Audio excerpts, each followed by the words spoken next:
Romans chapter 3 verse 23 to 26. ரோமர் 3ஆம் அதிகாரம் 23ஆம் வசனத்திலிருந்து 26ஆம் வசனம் வரை. For all have sinned and come short of the glory of God. எல்லாரும் பாவம் செய்து தேவ மகிமையற்றவர்களாகி being justified freely by his grace through the redemption that is in Christ Jesus. இலவசமாய் அவருடைய கிருபையினாலே கிறிஸ்து இயேசுவில் உள்ள மீட்பை கொண்டு நீதிமான்களாக்கப்படுகிறார்கள்.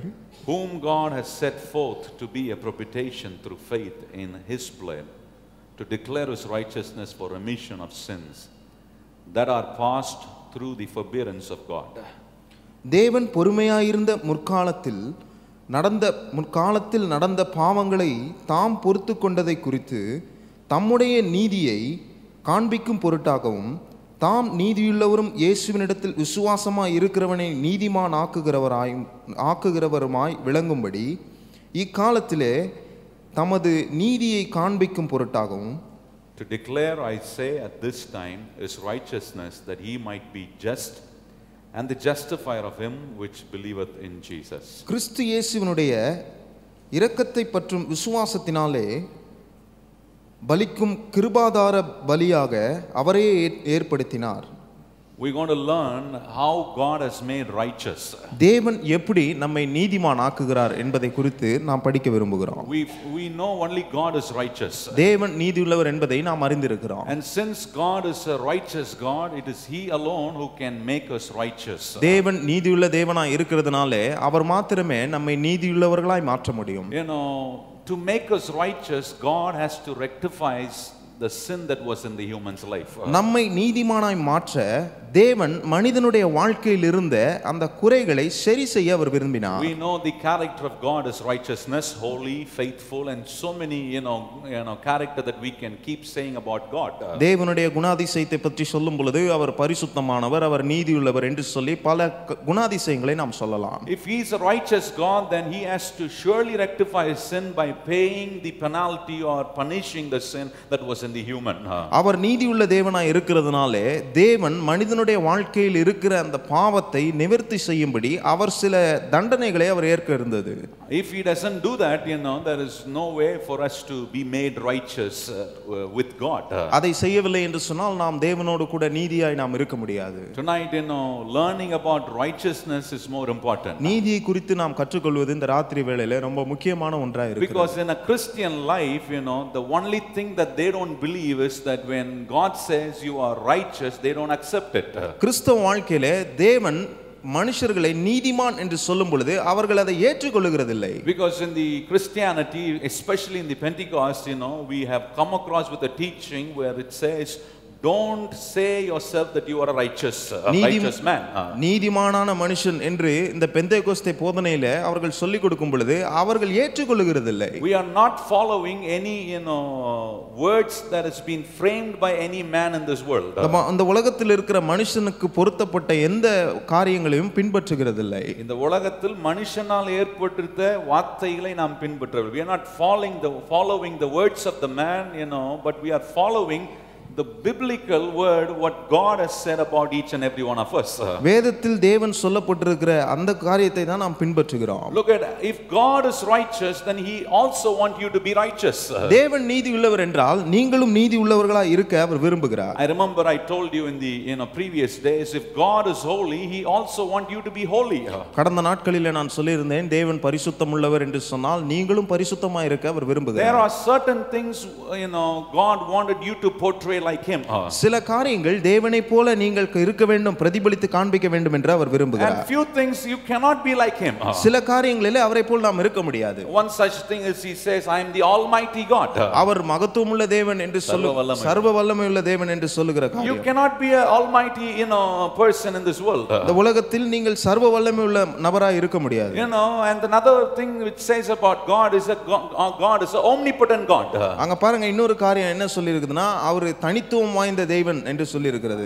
Omnipotent எங்கேயும் வியாபித்து, he is everywhere. You cannot be everywhere at a single at the same time. ஒரே நேரத்துல எல்லா இடத்துலயும் நம்ம வியாபிக்க முடியாது. But there are certain things, certain character that God wanted you to apply and believe and take over that in your life. சில காரியங்களை நீங்கள் உங்கள் வாழ்க்கையில அபியாசப்படுத்தி அதை நீங்கள் உங்கள் வாழ்க்கையில நம்ப வேண்டும் என்று தேவன் சொல்லுகிறார். And one such character is the righteousness that every man can live by God making you righteous on this earth. அந்த ஒரு குணாதிசயம் என்னன்னா, நீங்கள் நீதிமான்களாய் வாழ வேண்டும், தேவன் உங்களை நீதி உள்ளவர்களாய் மாற்றி இந்த உலகத்திலே நீங்களும் நீதி உள்ளவர்களாய் இருக்க வேண்டும் என்று அவர் விரும்புகிறார். When we talk about the word righteousness, let's not think it as a some divine word or some peculiar word. நீதி என்று சொல்லும் பொழுது அது ஒரு தெய்வீகமான வார்த்தை என்றும் அது ஒரு குறிப்பிட்ட வார்த்தை, தனித்தன்மை அடைந்த வார்த்தை என்று நினைத்துக் கொள்ள வேண்டாம்.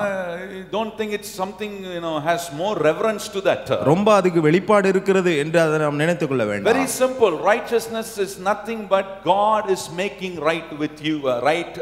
God is making you right with him. நீதிமான் என்று சொல்லப்படும் பொழுது அது மிக எளிதான வார்த்தை. தேவனோடு கூட உங்களை சரி செய்ய அவர் விரும்புகிறார், நீதியாக்குகிறார். That's all righteousness is all about. நீதிமான் என்றால் அதுதான். If God is calling you and if God is saying I have made you righteous, means what is he trying to say? He's trying to say I have made you right with me. அங்க தேவன் உங்களை அழைத்து நீங்கள் நீதிமான் என்று பெயரிடும் பொழுது அவர் என்ன சொல்றார்னா, நான் உங்களை தேவனோடு கூட நீதியாக்கி இருக்கிறேன் என்று அவர் சொல்லுகிறார். I have made you right with God. சரியாக்கி இருக்கிறேன் என்று சொல்லுகிறார். Every time when you read a word which says righteousness or righteous, that's the meaning of that word. You are made right with God. நீதிமான் அல்லது நீதி என்று வாசிக்கும் பொழுது அதுதான் சொல்லுது, தேவனோடு கூட நீங்கள் சரி செய்யப்பட்டிருக்கிறீர்கள் என்று சொல்லு. Look at from where God has brought to this wonderful character. தேவன் எங்கிருந்து இந்த குணாதிசயத்துக்கு நம்ம கொண்டு வந்திருக்கிறார் பாருங்க. Same chapter, if you read verse 10 onwards, you will find how the condition of man was. அதே அதிகாரத்துல 10ஆம் வசனத்திலிருந்து வாசிக்கும் பொழுது அதுல உங்களுக்கு சில காரியங்களை அங்க சொல்லியிருப்பாங்க பாருங்க. Verse 10 says like this. 10ஆம் வசனத்தில் எப்படியே சொல்லி இருக்கிறது, As it is written, there is none righteous, no not one. அந்தபடியே நீதிமான் ஒருவனாகிலும் இல்லை என்று சொல்லி இருக்கிறது. Look at God is saying at one particular time there was place where you had no privilege to become righteous. நீதிமானாய் ஆக்கப்பட ஒரு குறிப்பிட்ட காலத்துல எந்த ஸ்லாக்கியமுமே இல்லை அப்படி நாங்க சொல்லி இருக்கிறோம். Look at verse 11 says there's none that understandeth, there's none that seeketh after God. உணர்வுள்ளவர்கள் யாரும் இல்ல, தேவனை தேடுகிறவர்கள் யாரும் இல்லை என்று 11ஆம் வசனத்துல பாருங்க. And verse 12 says they are all gone out of the way, they are together become unprofitable, there is none that doeth good, no not one. 12ஆம் வசனத்துல பாருங்க, அங்க சொல்லி இருக்கிறது எல்லாரும் வழி தப்பி ஏகமாய் கெட்டு போனார்கள், நன்மை செய்கிறவன் இல்லை, ஒருவனாகிலும் இல்லை என்று சொல்லி இருக்கிறது. Verse 10 to 18 describes how a man was without this righteousness. 10ஆம் வசனத்திலிருந்து 18ஆம் வசனம் வரைக்கும் பாத்தீங்கன்னா இந்த நீதி இல்லாம மனுஷன் எப்படி இருந்தான் எப்படி என்பதை குறித்து அங்க சொல்லி இருக்கிறது. Verse 13 gives us much more clear picture. 13ஆம் வசனத்துல ரொம்ப தெளிவா போட்டுருக்கு பாருங்க. It says their throat is an open sepulchre, which their tongues they have used deceit, the poison of the asp is under their lips. அங்கே சொல்லப்பட்டிருக்கிறது, அவர்கள் தொண்டை திறக்கப்பட்ட பிரேதக்குழி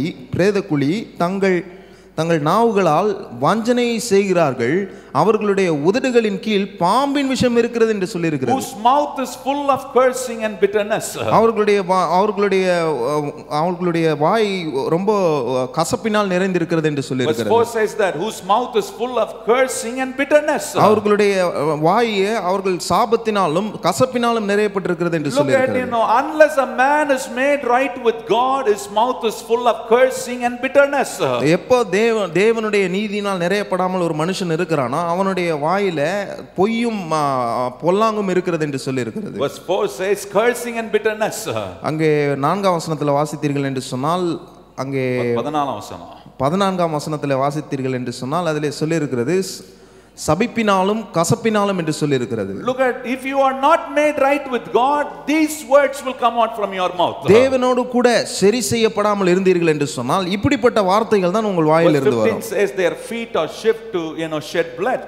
அங்க பாருங்க 15ஆம் வசனத்துல பார்க்கும்போது அவர்கள் கால்கள் ரத்தம் சிந்துகிறதை குறித்து தீவிரிக்கிறது என்று சொல்லி இருக்கிறது. Destruction and mystery are in their ways. Verse 16. 16ஆம் வசனத்துல நாசமும் நிர்பந்தமும் அவர்கள் வழிகளில் இருக்கிறது என்று சொல்லி இருக்கிறது. 17 is more interesting. It says the way of peace have they not known. சமாதான வழி அவர்கள் அறியாதிருக்கிறார்கள் என்று 17ஆம் And look at வசனத்தில் verse 18 says there's no fear of God before their eyes. அவர்களுடைய கண்களுக்கு முன்பாக தேவ பயம் இல்லை என்று சொல்லி இருக்கிறது. Look at, when a man couldn't find righteousness, when a man couldn't understand what God is saying to him, when he doesn't seek God in his life, he's never ever made right with God. தேவனுடைய நீதியை குறித்து ஒரு மனுஷன் அறியாமல் இருந்தான் என்று சொன்னால், தேவனுடைய வழியை புரிந்து கொள்ளாமல் இருந்தான் என்று சொன்னால், அவன் தேவனோடு கூட சரி செய்யப்படாமல் இருக்கிறான். Seeking God will not come automatically. தேவனை தேடுகிற காரியம் அப்படியே தானாகவே வந்துராது. Look at, if you have these kind of condition without being made right with God, seeking God will not come automatically into your life. பாருங்க, இப்படிப்பட்ட நிலை, தேவனோடு கூட சரி செய்யப்பட்டிருக்கிறீர்கள் என்ற நிலை உங்கள் வாழ்க்கையில் இல்லை என்று சொன்னால், தேவனை தேடுகிறவர்களாய் இருக்க மாட்டீர்கள். Because our flesh is against our spirit. ஏன்னா நம்முடைய மாம்சம் நம்முடைய ஆவிக்கு எதிராக இருக்கிறது. And this spirit is against our flesh. இந்த ஆவி நம்முடைய மாம்சத்துக்கு எதிராக இருக்கிறது. Both are against, and if it's against, how can it be made right with God? ரெண்டுமே எதிரா இருக்குது பாருங்க. இப்படி இருக்கும் பொழுது எப்படி தேவனோடு கூட சரி செய்யப்பட முடியும்? That's why the Bible says in verse 11, it says, unless and until God brings an understanding into a man's life, he will be in a place where he will never understand how God wants to make right with him. தேவன் ஒரு மனுஷனுக்கு உணர்வை கொண்டு வரவில்லை என்று சொன்னால், அவன் காரியத்தை புரிந்து கொள்ள முடியாது, தேவனிடத்தில் சரி செய்யப்பட முடியாது என்று சொல்லி இருக்கிறது. Look at every time when a child gets up in the morning. ஒவ்வொரு நாளும் ஒரு குழந்தை எழும்பும் பொழுது, immediately as soon as it gets up in the morning, it doesn't say I am so interested to go to school today. காலையில எழும்பின உடனே நான் இன்னைக்கு ஸ்கூலுக்கு போக ஆர்வமா இருக்கிறேன் அப்படின்னு உடனடியா அந்த குழந்தை சொல்லிராது. Though the child knows it has to go to school, ஸ்கூலுக்கு போகணும்னு அந்த குழந்தைக்கு தெரிந்திருந்தாலும், but that thinking, but that understanding doesn't work in that child life at that particular moment while she gets up on the morning. ஆனால் அந்த காலையில எழும்புகிற அந்த குழந்தைக்கு அந்த நேரத்துல புரியாது, அந்த நேரத்துல அவங்களுக்கு என்ன செய்யணும்ன்றது புரியாது. Look at, the child wants to sleep. அந்த குழந்தை தூங்க தான் விரும்பும். You need someone to tell that child you have to get up, go take bath, brush your teeth, get ready, you have to go to school. யாராவது ஒருவர் அந்த குழந்தையின் இடத்துல திணிக்க வேண்டியதா இருக்குது பாருங்க. எழுமணும், நீங்க ஸ்கூலுக்கு போகணும், பிரஷ் பண்ணணும் அப்படின்னு சொல்லி அந்த காரியங்களை. I do that, we do that with our child, our daughter. Get up, you go to school, you have to go to school. என்னுடைய மகளிடத்துல நாங்கள் அவர்களிடத்துல அப்படிதான் செய்வதுண்டு. எழும்பு ஸ்கூலுக்கு போணும் அப்படின்னு சொல்லுது. Though she knows she has to go to school, she will, she wants to sleep. ஸ்கூலுக்கு போகணும்னு தெரிந்திருந்தாலும் அவங்க தூங்கணும் அப்படின்றது அவங்க விருப்பமா இருக்கும். That's the same picture God is saying, when man was in sin, he did not had interest to seek God, to understand God, and that's why he was not made right with God. அதேதான் வேதம் சொல்லுகிறது. மனுஷன் பாவத்துல இருக்கிறான். பாவத்துல இருக்கிற மனுஷன் அவன் அதை தான் செய்ய விரும்புகிறானே தவிர தேவனோடு கூட சரியாக விரும்பவில்லை. Now look at what God is doing in verse 26. 26ஆம் வசனத்துல பாருங்க. In verse Tamil Bible is verse 25. Tamil வேதாகமத்துல 25ஆம் வசனம். To declare, I say at this time, is righteousness, that ye might be just, and the justifier of him which believeth in Jesus. 25ஆம் வசனம். தேவன் பொறுமையா இருந்த முற்காலத்தில் நடந்த பாவங்களை தாம் பொறுத்து கொண்டிருக்கிறதை குறித்து தம்முடைய நீதியை காண்பிக்கும் பொருட்டாகவும் தாம் நீதியுள்ளவரும் இயேசுவினிடத்தில் விசுவாசமாய் இருக்கிறவனை நீதிமான் ஆக்குகிறவருமாய் விளங்கும்படி இக்காலத்திலே தமது நீதியை காண்பிக்கும் பொருட்டாகவும். Look at, we know God is righteous. தேவன் நீதியுள்ளவர் என்பது நமக்கு தெரியும். And if he is righteous, he got to show his righteousness. அவர் நீதியுள்ளவராக இருக்கும் பொழுது அவருடைய நீதியை நம்மிடத்துல காண்பிக்க வேண்டும். If he has to show his righteousness, there was time when God was very patient upon the sin of human's life. அவர் நீதியை காண்பிக்கும் பொருட்டு அப்ப பாருங்க, அந்த நேரத்துல மனுஷனுடைய பாவம் அதிகமா இருந்துச்சு. அந்த நேரத்துல ஆண்டவர் அதை பொறுத்துக்கிட்டாரு. But at one particular time he was in a position to bring that righteousness upon every man's life. ஆனால் ஒரு குறிப்பிட்ட காலத்துல ஒவ்வொரு மனுஷனுடைய வாழ்க்கையிலும் அந்த நீதியை காண்பிக்க வேண்டிய அவசியம் வந்தது. That's why Jesus died on the cross of Calvary. ஆகவே தான் கல்வாரி சிலுவையிலே இயேசு மரித்தார். And he gave his life. அவருடைய ஜீவனை கொடுத்தார். He shed all his blood. அவருடைய எல்லா முழுமையான இரத்தத்தையும் சிந்தினார். And the Bible says if we believe that we are cleansed, we are forgiven, and and we are made as children. நாம் அதை நம்பும் பொழுது நாம் நம்முடைய பாவங்கள் மன்னிக்கப்பட்டு நாம் கழுவப்பட்டு அவருடைய பிள்ளையை மாறுகிறோம் என்று வேதம் சொல்லுகிறது. Let me give you an example, it will give you an understanding better. ஒரு உதாரணத்தை கொடுக்கும் பொழுது நீங்க எளிதாக புரிந்து கொள்ள முடியும். Take the courtroom. நீங்கள் நீதிமன்ற அறையை எடுத்துக்கொள்ளுங்கள். In the courtroom there is a judge and there is the accuser and the person who's accusing him. அங்க பாருங்க, அந்த நீதிமன்ற அறையில நீதிபதி இருப்பாரு, குற்றவாளிகள் இருப்பார்கள், குற்றவாளி மேல குற்றம் செலுத்தப்பட்ட அந்த நபரும் இருப்பார்கள். There are three persons there. மூன்று நபர்கள் அங்க இருக்கிறார்கள். Judge is there. நீதிபதி இருப்பார்கள். Accuser is there. குற்றவாளி இருப்பார்கள். Accused is there. Accused தான் குற்றவாளி. Accuser, அவர் மேல குற்றம் சாட்டுகிறவர் இருக்கிறார். Three persons are there. மூன்று நபர்கள் இருக்கிறார்கள். Now look at, God is a righteous God.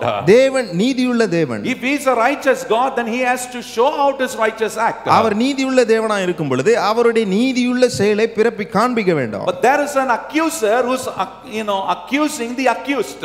அங்க பாருங்க, அங்க குற்றவாளியை குற்றம் சொல்லுகிற குற்றவாளியின் மேல் குற்றம் சாட்டுகிறவர்கள் இருக்கிறார்கள், குற்றவாளியும் இருக்கிறார்கள். Look at this accuser. The Bible says he's the accuser of brethren. அங்க பாருங்க, அந்த குற்றம் சாட்டுறாங்க பாத்தீங்களா, அவங்க என்ன சொல்லி இருக்குதுன்னா அவங்க குற்றவாளிகளின் சகோதரர் என்று சொல்லி இருக்கிறது. சகோதரர்களை குற்றப்படுத்துகிறவன். He's the accuser of brethren. சகோதரர்களை குற்றப்படுத்துகிறவர் என்று சொல்லி இருக்கிறது. Who is that accuser? அந்த குற்றப்படுத்துறவர் யாரு? Devil is the one who will always accuse towards the person whom God really forgives, who wants to make that person as his child. தேவன் யாரை நிஜமாக மன்னித்து தம்முடைய பிள்ளையாக ஏற்றுக்கொள்ளுகிறாரோ அந்த நபரை பிசாசு என்ன செய்யறானா, அக்யூஸ் பண்றான். அப்படின்னா குற்றம் சாட்டுறான். He is the accuser of brethren. அவன் சகோதரர்கள் குற்றம் சாட்டுகிறவன். Now this accuser is coming into that courtroom. அந்த குற்றம் சாட்டுகிறவர் அந்த நீதிமன்ற அறைக்கு வராரு. குற்றம் சாட்டுகிறவன் பிசாசு. He is the accuser, the devil, the accuser is coming inside that courtroom. பிசாசு என்று சொல்லப்படுகிற குற்றம் சாட்டுகிறவன் அந்த நீதிமன்ற அறைக்கு வராரு. Now on the judge seat, Jesus, the heavenly Father, is sitting on the throne. Who is the righteous God? அங்க நீதிபதி உட்கார்ந்திருக்கிற இடத்துல இயேசு கிறிஸ்து உட்கார்ந்திருக்கிறாரு, நீதியுள்ள தேவன் உட்கார்ந்திருக்கிறாரு. On the criminal cage, you find the accused person is standing, that is you and I. அங்க குற்றவாளி கூண்டுல அங்க குற்றவாளி நிக்கிறாரு. அது யாருன்னா நீங்களும் நானும்.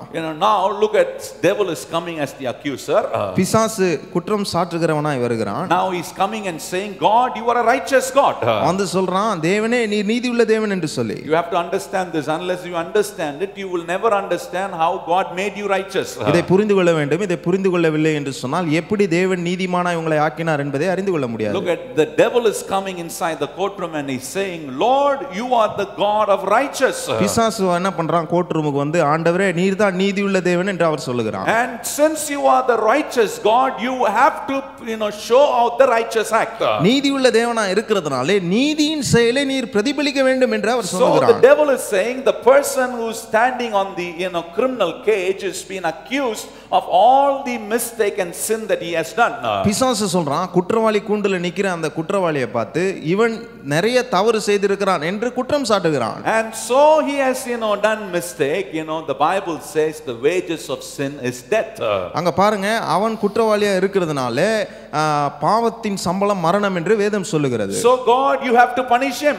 ஆண்டவரே நீர் அவனை தண்டிக்க வேண்டும் என்று கேட்கிறான். Now God is a righteous God. நீதியுள்ள தேவனா இருக்கிறார் நம்முடைய தேவன். He has to show out his righteous act. அவருடைய நீதியின் செயலை அவர் காண்பிக்க வேண்டும். Now look at, if God is going to be quiet, ஆண்டவர் அமைதியா இருந்தார்னா what happens? The devil takes favor on the accused person and he brings trouble to that person's life. அங்க பாருங்க, பிசாசு என்ன செய்வானா, இந்த குற்றவாளியா இருக்கிற அவனிடத்திலே தயவை வைத்து அவனிடத்திலே சார்பாய் மாறுகிறான். பிசாசு குற்றவாளின்னு சொல்றவனுக்கு சொல்லும்போது தேவன் நீதி செய்ய வேண்டியவர் நீதி செய்யாமல் அமைதியா இருந்தாருன்னா பிசாசுக்கு என்ன ஆயிடும்னா முழு சாதகமா போயிடும். அவனை குற்றவாளியை இன்னும் குற்றப்படுத்தி அவனை ஒண்ணுமில்லாமல் ஆக்கி போடுறதுக்கு பிசாசுக்கு அதிக வல்லமை உள்ளவனா மாறுகிறான். So what God is doing is, he has to act as a righteous God. ஆண்டவர் என்ன செய்யணும்னா அவர் நீதியுள்ள தேவனாய் செயல்பட வேண்டும். Look at, if he's not going to do the righteous act, he cannot deliver the accused person who's standing on the criminal cage. நீதியின் செயலை காண்பிக்கவில்லை என்று சொன்னால் குற்றவாளி கூண்டில் நிக்கிற அவனை விடுவிக்க முடியாது. But look at the point of the accused man, the criminal who's standing on the criminal cage. குற்றவாளி கூண்டில் நிக்கிற அந்த குற்றவாளி மேல சுமத்தப்பட்ட குற்றத்தை பாருங்க. Look at, nobody is there to advocate for him. யாருமே அவருக்கு சார்பா இல்ல. Nobody is there to advocate him, because there are proven criminal charge sheet against that person. அந்த குற்றவாளியின் மேல் குற்றம் சுமத்தப்பட்டிருக்கிற அந்த குற்றப்பட்டியல் என்று இருக்கிறது, அதுக்கு எதிரா போராடுறதுக்கு இவர் சார்புல யாரும் இல்ல. Look at, there was a time Job says in Job 9:33 says like this. யோபு 9ஆம் அதிகாரம் 33ஆம் வசனத்தை வாசிக்கும் பொழுது அதிலே யோபு சொல்லுகிறார், He's saying, if only there was someone to mediate between us, it will be good. இவர்கள் மேல் இருவர் மேலும் தன் கையை வைக்கத்தக்க மத்தியஸ்தன் எங்களுக்கு இல்லை என்று சொல்லி இருக்கிறார். Look at that means, if there is someone to advocate our case, it will be good, what Job says. யோபு சொல்றாரு, யாராவது எங்கள் சார்பா மத்தியஸ்தரா இருந்தா அது நலமா இருக்கும் என்று அவர் சொல்லுகிறார். But now, Job's desire has been fulfilled through Jesus Christ. யோபுவினுடைய விருப்பம் இயேசு கிறிஸ்துவின் மூலமாக நிறைவேறுகிறது. Now we have an advocate who will not be quiet, but who will do the righteous act, to prove, we were sinners, we were, criminals, but now through the blood of Jesus Christ, he forgives us and he is making right with God. நமக்கு ஒரு மத்தியஸ்தர் கொடுக்கப்பட்டிருக்கிறார். அவர் நம்முடைய சார்பாய் நின்று இவனுடைய பாவம் மன்னிக்கப்பட்டது, இவன் கழுவப்பட்டிருக்கிறான் என்று நமக்காக வாதாட அவர் இருக்கிறார். Look at what is he doing? அவர் என்ன செய்றார் பாருங்க. God being a righteous God, நீதியுள்ள தேவனாய் அவர் இருக்கிறார். he is bringing out the righteous act. நீதியின் செயலை வெளிப்படுத்துகிறார். He has to pronounce the punishment. தண்டனையை அவர் அறிவிக்க வேண்டும். He has to give the judgment. அவர் நீதியை கொடுக்க வேண்டும். தீர்ப்பு கொடுக்கணும். He has to give the judgment. தீர்ப்பு கொடுக்க வேண்டும். And after giving the judgment, he is the one who's going to pay that judgment. அந்த தீர்ப்பை கொடுத்ததுக்கு அப்புறமா அவர்தான் அதை அந்த தீர்ப்புக்கு பரிகாரம் செலுத்த போறது அவர்தான். He is the one who's going to pay the price for the judgment. அந்த தீர்ப்புக்கு அவர்தான் பரிகாரம் செலுத்த போறார். Look at, you have to understand this. இதை நீங்கள் புரிந்து கொள்ள வேண்டும். God is a righteous God. தேவன் நீதியுள்ள தேவன். He is sitting as the judge. அவர் நீதிபதியாக அமர்ந்திருக்கிறார். Now he has to give judgment. அவர் தீர்ப்பு கொடுக்கணும். He is giving judgment. தீர்ப்பும் கொடுத்துறாரு. And after giving that judgment, he is the one who's going to come down and fulfill that judgment over our life. அந்த தீர்ப்பு கொடுத்ததுக்கு அப்புறமா அவர்தான் நம்மேல் கொடுத்த தீர்ப்புக்கு பரிகாரமாவும் அவர் ஆக போறாரு. Let me give you an example. ஒரு உதாரணத்தை கொடுக்கிறேன். Imagine there is a judge who is sitting on his throne. அவர் ஜட்ஜ் அவருடைய சிங்காசனத்துல அவர் உட்கார்ந்து இருக்கிறார். Now on the criminal cage, judge son has been, as the accused. குற்றவாளி கூண்டுல அந்த நீதிபதியினுடைய மகன் அவர்தான் குற்றவாளியா அங்க நிக்கிறாரு. Now look at, there's a judge who has to give judgment. அங்க நீதிபதி இருக்கிறாரு, அவர் தீர்ப்பு கொடுக்கணும். What is he giving? You have to pay this much of money as penalty, then you can, be released from this case. இவ்வளவு பணத்தை நீ கட்டணும் தண்டனையா, அப்படி கட்டும் பொழுது நீ இந்த குற்றத்திலிருந்து விடுவிக்கப்படுவா என்று சொல்லுகிறார். Now the judge son will be thinking, I thought my dad will come down and deliver me, but he is trying to say I have to pay the penalty. அங்க பாருங்க, எங்க அப்பா வந்து என்ன விடுவிப்பாருன்னு நினைச்சேன், ஆனா பெனால்டி கட்டினதுக்கு அப்புறம் தான் விடுவிப்பாரு அப்படின்னு அவர் யோசிக்கிறார். He doesn't know that his father is going to come and pay all the praise for what he has pronounced the judgment. அந்த மகனுக்கு தெரியல அவர் கொடுத்த தீர்ப்புக்கு அவர்தான் காசு கட்ட போறாரு அப்படின்னு. Now what happens, in the European country, you will find the judge will always have a wig over his head. European கண்ட்ரில பாத்தீங்கன்னா அந்த நீதிபதிகள் தலையில அவங்க வந்து விக் வச்சிருப்பாங்க. ஒயிட் கலர்ல போட்டுப்பாங்க. பாத்தீங்கன்னா it will be like white color wig they will be putting on their head. White கலர்ல இருக்கும் அந்த விக் அவங்க தலையில போட்டுப்பாங்க. Now after giving the judgment, தீர்ப்பு கொடுத்த பிறகு this judge will remove his wig. அந்த நீதிபதி அவருடைய விக்கை கழட்டுவாரு. And he will remove all of his clothes. அவருடைய ஆடைகளை கழட்டுவாரு. Then he will come with his normal dress. அதுக்கு அப்புறம் அவருடைய நார்மல் Dressல வருவாரு. Then he will go, he will pay the penalty that he has pronounced a few whiles back as judgment. சில காலங்களுக்கு முன்னாடி சில நேரத்துக்கு முன்னாடி அவர் கொடுத்த அந்த தீர்ப்புக்கு உண்டான அந்த காசை அவரே போய் கட்டுவார். Look at, that's the same picture what Jesus did for us on the cross of Calvary. அதே காரியத்தை தான் கல்வாரி சிலுவையிலே இயேசு நமக்காக செய்தார். He was God, seated on the throne. Kalvari சிங்காசனத்திலே தேவன் அமர்ந்திருக்கிறார். தேவனாய் சிங்காசனம் அமர்ந்த, he was God seated on the throne. தேவனாய் சிங்காசனத்திலே அமர்ந்திருக்கிறார். Now he has to give away his throne and come and mingle with every human in this world. தன்னுடைய சிங்காசனத்தை விட்டு கொடுத்து மனுஷனோடு கூட மனுஷனாய் அவர் இணைய வேண்டும். That's what Philippians chapter 2 verse 5 to 10 talks about. பிலிப்பியர் 2ஆம் அதிகாரம் 5ஆம் வசனத்திலிருந்து 10ஆம் வசனம் வரை அதுதான் சொல்லப்பட்டிருக்கு. He emptied himself, he gave away his precious places, and he came as just like a servant, to take our infirmity so that he can bring his righteousness into our life. அவர் தன்னை வெறுமையாக்கி கொண்டு அவருடைய இடத்தை விட்டு அவர் கீழே இறங்கி வந்து அவர் வெறுமையானார் என்று சொல்லி இருக்கிறது. Look at, he has to take over our sin so that he can pay the price for our sin and make us right with God. நம்முடைய பாவத்தை எடுத்து அதற்கு அவர் பரிகாரம் செலுத்தி நம்மை தேவனோடு கூட சரியாக்குகிறார். How many of you understand what I'm saying this night? எத்தனை பேருக்கு புரிகிறது? If you don't understand, devil will always give you guilty conscience regarding this righteousness. இதை புரியவில்லை என்று சொன்னால் பிசாசு எப்பொழுதுமே இந்த நீதியை குறித்ததான அதை உங்களை குற்ற மனசாட்சியோட வைப்பான். Look at, God is the one who gave the judgment saying that you are sin, your sin has separated you and God. தேவன் தான் தீர்ப்பு கொடுக்கிறாரு, உங்கள் பாவம் தேவனையும் உங்களையும் பிரித்தது என்று சொல்லி. And if to bring back that separation together, Jesus had to come down, pay the price for the penalty on the cross, and once he do that, he's able to reunite us and bring his righteousness into our life. அந்த பிரிவினை முறியடிக்க இயேசு கிறிஸ்து பூலோகத்துக்கு வந்து அவர் நம்மை இணைக்கிறார், நம்மையும் தேவனோடு கூட சரி செய்து பரிகாரம் செலுத்தி சரி செய்ய வைக்கிறார். Look at, he has released you, though you have to be punished, God releases you. நீங்கள் தண்டனைக்குள் இருந்தாலும் தேவன் உங்களை விடுவித்திருக்கிறார். தண்டனைக்குரியவர்களாய் இருந்தாலும் உங்களை விடுவித்து தேவன் அந்த தண்டனை எடுத்துக்கொள்கிறார். You have to understand the greatest gift that God has done for us.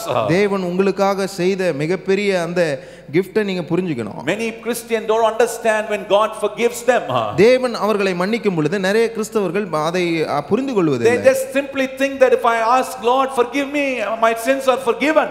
ஆண்டவரே என்னை மன்னியும் என்று சொல்லும் பொழுது அவர்களுடைய பாவம் மன்னிக்கப்படுகிறது என்று அவர்கள் நினைத்துக் கொள்கிறார்கள். Look at, you have to be punished. நீங்கள் தான் தண்டிக்கப்பட வேண்டும். You are the accused, you are the one to be punished. நீங்கள் தான் தண்டிக்கப்பட வேண்டியவர்களா இருக்கிறீர்கள். But look at what God did. He came down, took your punishment upon him, and he is forgiving you, he is releasing you.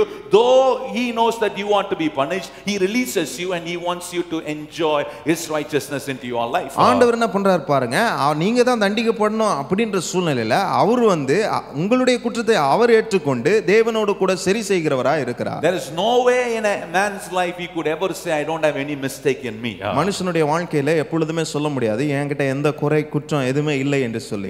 Paul is saying one time like this. Pavul ஒரு இடத்துல இப்படி சொல்றாரு. He says there is no mistake in me. என்னிடத்துல எந்த தவறுமே இல்லை. But I am not made righteous just because there is no mistake in me.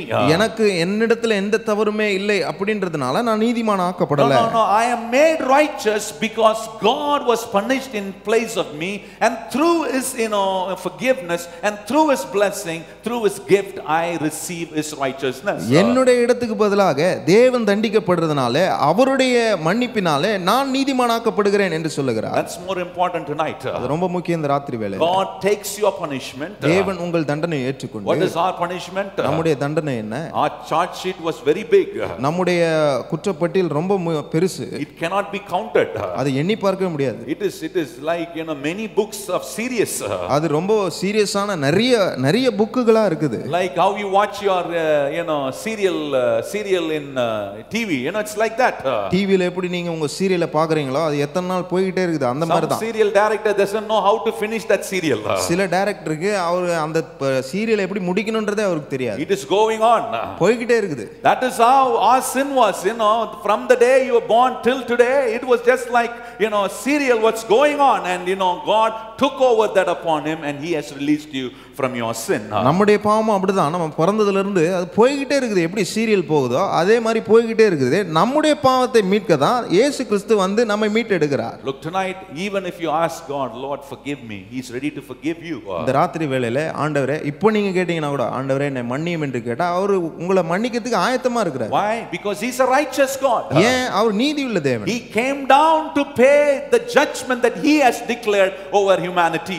மனுஷர்களுக்கு மேலாக கொடுத்த தீர்ப்பை அவர் பரிகாரம் செலுத்த பூமியில் இறங்கி வந்தார். You know, until a man understands this, he will never seek God in his life. ஒரு மனுஷன் இதை புரிந்து கொள்ளவில்லை என்று சொன்னால் தேவனை தேடாதவனாக தான் இருப்பான். When you talk about your salvation, it gives you a humility in yourself. ரட்சிப்பை குறித்து நீங்கள் பேசும் பொழுது அது உங்களுக்குள் ஒரு தாழ்மையை கொண்டு வருகிறது. மனத்தாழ்மையை கொண்டு வரும்.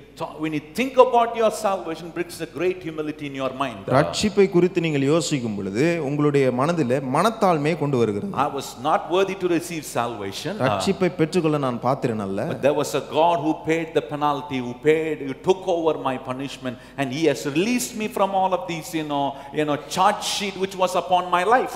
எனக்கு ஒரு தேவன் இருக்கிறார். அந்த தேவன் என் மேல் இருந்த குற்ற பட்டியலில் இருக்கிற எல்லா குற்றங்களையும் நிவர்த்தி செய்ய அவர் எனக்கு வந்திருக்கிறார். There is no pride in talking about the salvation which came through Jesus Christ upon my life.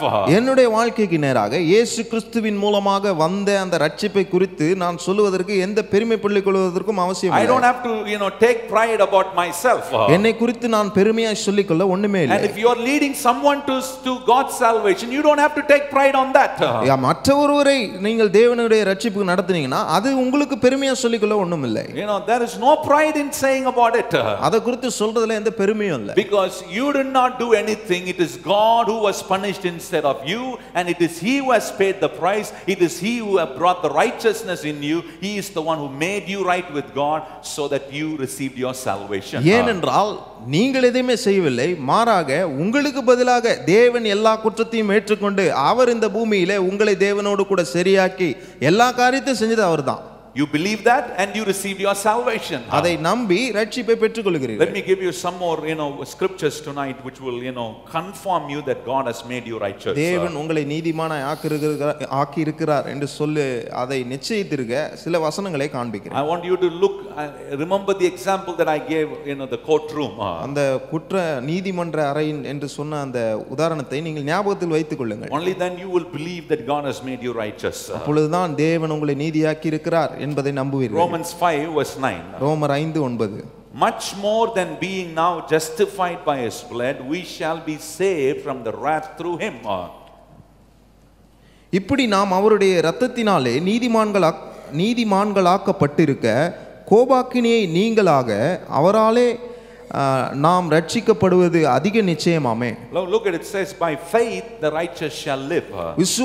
விசுவாசத்தால் நீதிமான் பிழைப்பான் என்று சொல்லியிருக்கிறது. Faith only makes righteousness come into our life. விசுவாசம் தான் இந்த நீதி நம்முடைய வாழ்க்கைக்கு வர இடம் கொடுக்கிறது. Righteousness also brings us grace of God into our life. நீதி நம்முடைய வாழ்க்கைக்கு தேவனுடைய கிருபையை கொண்டு வருகிறது. What is righteousness?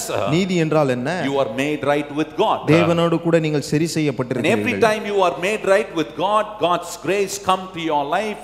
Faith in God increases in your life so that you are made righteous in the situation, in the place that God has made you to live. ஒவ்வொரு முறையும் நீங்கள் தேவனோடு கூட சரி செய்யப்பட்டிருக்கிறதுனாலே தேவனுடைய கிருபை உங்களுடைய ஒவ்வொரு சூழ்நிலைக்கும் அது உங்களுடைய வாழ்க்கைக்கு வருகிறது. அது உங்களை நீதியாய் வைக்கிறது. Same way it is faith. Faith is getting increased in your life. அதே போல தான் விசுவாசமும் உங்க வாழ்க்கையில விருத்தி அடைகிறது, பெருக்கமாகிறது. Saying how that has happened in your life. எப்படி இது உங்க வாழ்க்கையில நடந்தது அப்படினு பவுல் சொல்றார். Says we are justified, we are made righteous by his blood. நாங்கள் நீதிமான்களாக்கப்பட்டிருக்கிறோம் அவருடைய இரத்தத்தினாலே என்று சொல்லி இருக்கிறது. How it happened to your life? எப்படி உங்க வாழ்க்கையில அது நடந்தது? It has happened through the blood of Jesus who paid the penalty of our judgment. நம்முடைய தீர்ப்புக்காக அவர் குற்றத்தை ஏற்றுக்கொண்டு அவர் நமக்காக தண்டனை செலுத்தினதனாலே அவருடைய இரத்தத்தினாலே நாம் நீதிமான்களாக்கப்பட்டிருக்கிறோம். Again in Romans chapter 5 verse 17 is the next thing. ரோமர் 5ஆம் அதிகாரம் 17ஆம் வசனத்துல பாருங்க அடுத்த காரியம் இருக்கு. Look at it, says before and now. முன்பதாக இப்பொழுது என்று சொல்லி இருக்கிறது. how we were before and how we are now. நாம் எப்படி முன்பதாக இருந்தோம் இப்பொழுது எப்படி இருக்கிறோம். Look at verse 17 says, for if by one man's offense death reigned by one, much more they which receive abundance of grace of the gift of righteousness shall reign in life by one Jesus Christ. அல்லாமலும் ஒருவனுடைய மீறுதலினாலே அந்த ஒருவன் மூலமாய் மரணம் ஆண்டு கொண்டிருக்க கிருபையின் பரிபூரணத்தையும் நீதியாகிய ஈவின் பரிபூரணத்தையும் பெறுகிறவர்கள் இயேசு கிறிஸ்து என்னும் ஒருவராலே ஜீவனை அடைந்து ஆளுவார்கள் என்பது அதிக நிச்சயமாமே. Look at before death was reigning us. முன்பதாக மரணம் நம்மை ஆண்டு கொண்டிருந்தது. Before you were made right with God, death was reigning you. தேவனோடு கூட நாம் சரியாவதற்கு முன்பதாக நம்மை மரணம் தான் ஆண்டு கொண்டது. What is death? மரணம் என்றால் என்ன? Death means separation. மரணம் என்றால் பிரிவு. Separation from God. தேவனிடத்திலிருந்து பிரிவு. Separation from God's word. தேவனுடைய வார்த்தையிலிருந்து பிரிவு. Separation from God's promises. தேவனுடைய வாக்குத்தத்தத்திலிருந்து பிரிவு ஏற்படுகிறது. Separation from God's presence. தேவனுடைய பிரசன்னத்திலே சமூகத்திலிருந்து பிரிவு ஏற்படுகிறது. Unless a man is made right with God, he's been separated from all of God's goodness in his life. தேவனோடு கூட மனுஷன் சரி செய்யாத படுகிற வரைக்கும் அவன் எல்லா விதமான நன்மைகளையும் பிரிவு உண்டானவனாய் இருந்தான். It is, to give you an example, taking a fish out of the water. தண்ணியில இருந்து மீனை வெளிய எடுத்துட்டா என்ன ஆகும் பாருங்க. What will the fish do? மீன் என்ன செய்யும்? It will fight for his breath. மூச்சு விட அது கஷ்டப்படும். That is how a man was living and before he was made right with God. Death was reigning his life. தேவனோடு கூட சரி செய்யப்படாததற்கு முன்பதாக அப்படிதான் மனுஷன் இருந்தான். Look at every time when Satan brings sin into your life and when he makes you to forget the righteousness that God has made in your life, you are just fighting your breath like a fish which is outside the water. ஒவ்வொரு முறையும் பிசாசு வந்து நீங்கள் தேவனோடு கூட சரி செய்யப்பட்டிருக்கிறீர்கள் என்பதை அவன் உங்கள் வாழ்க்கையில மறக்கடிக்கும் பொழுது எப்படி இருக்குதுன்னா, உங்க வாழ்க்கையில எப்படி ஒரு தண்ணியில இருக்கிற மீனை தூக்கி வெளியே போட்டா துடி மூச்சு விட கஷ்டப்படுதோ அந்த மாதிரி நிலைமையில தான் இருக்கிறோம்னு அர்த்தம். We are struggling to breathe. நாம மூச்சு விட கஷ்டப்படுறோம். Because death will separate you from everything. ஏன்னா மரணம் எல்லா காரியத்தில இருந்தும் உங்களை பிரிக்கிறது. Many people think death means you will never know after that. That's true, physical death. நிறைய பேர் நினைக்கிறாங்க சரீர பிரகாரமான நிறைய பேர் நினைக்கிறாங்க மரணம் என்று சொன்னால் எதுவுமே அதுக்கப்புறம் ஞாபகம் இருக்காது, மறந்துடுவாங்க என்று சொல்லி. சரீர பிரகாரமான மரணம் வந்துச்சுன்னா அதுக்கப்புறம் என்ன நடக்குதுன்னு ஒன்றும் தெரியாது. But I am not talking about the physical death. I am talking about the death while you are alive.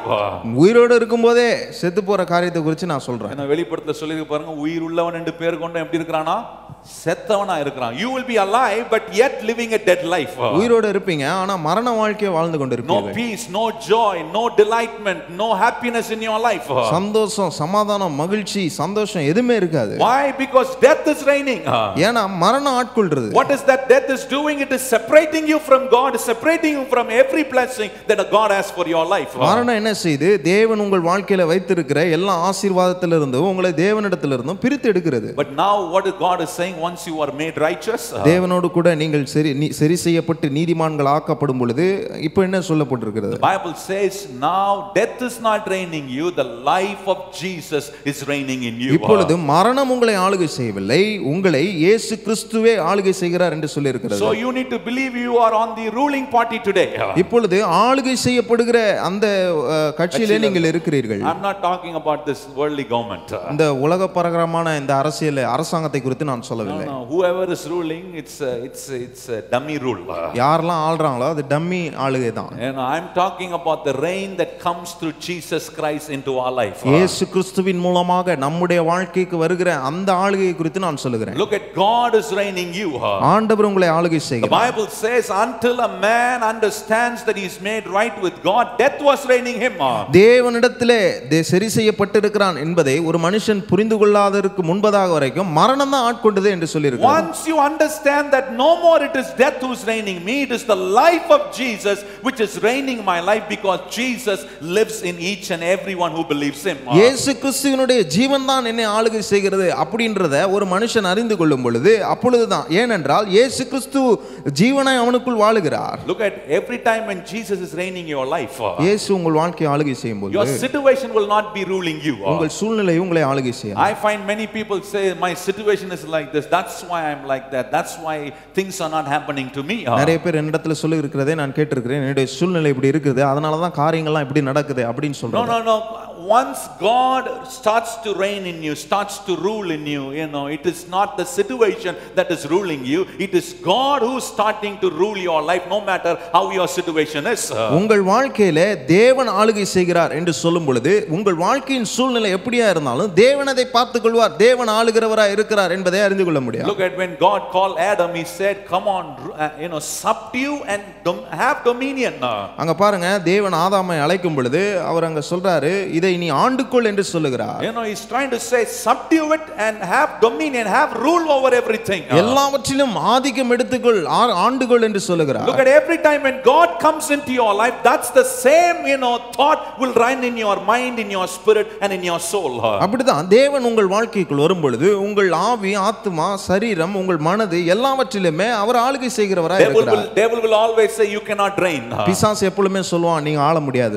No, situation is going to bring you down. Your situation will always keep you down. No, you got to stand against it and say, no, I am not ruled by my situation.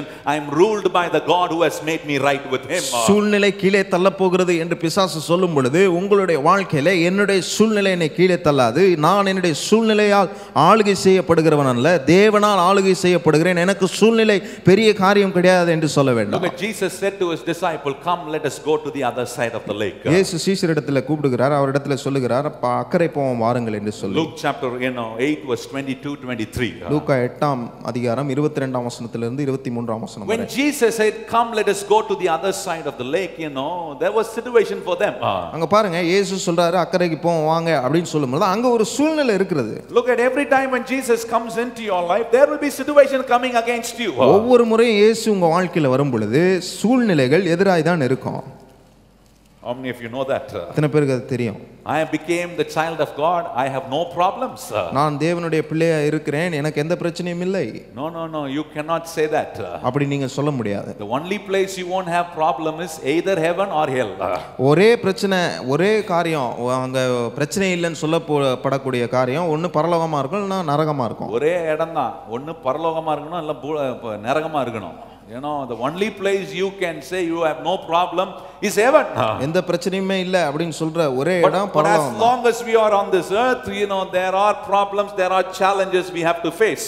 உலகத்துல இருக்கிற வரைக்கும் நமக்கு பிரச்சனைகள் இருக்கிறது, சவால்கள் இருக்கிறது, அதை சந்திக்க வேண்டியதான் இருக்கிறது. But no problem or no situation can separate me from God who wants to reign in me and through me through the situation.